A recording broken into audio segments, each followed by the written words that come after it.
जय भवानी। आज शारदीय नवरात्र का दूसरा दिन है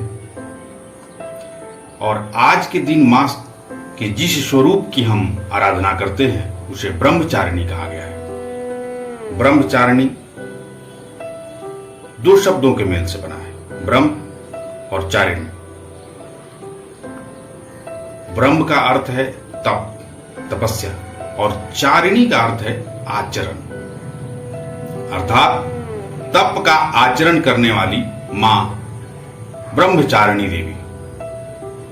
हमारे पुराणों में, शास्त्रों में ऐसी मान्यता है कि जगत जननी जगदम्बा ने देवाधिदेव महादेव को अपने पति के स्वरूप में प्राप्त करने के लिए घोर तपस्या की थी और इसी तपस्या के इसी रूप की वजह से मां को ब्रह्मचारिणी देवी कहा गया। शास्त्रों में ऐसी मान्यता है। आज ब्रह्मचारिणी देवी के स्मरण से, उनके पूजन से भक्तों को, आम जनमानस को मुश्किल से मुश्किल वक्त में संबल प्रदान होता है। ब्रह्मचारिणी देवी के इस स्वरूप में मां धवल वस्त्र धारण किए हुए होती है।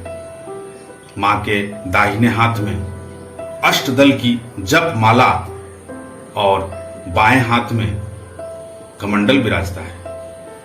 आइए मां के इस स्वरूप को हम हृदय से स्मरण करें। जय माता दी।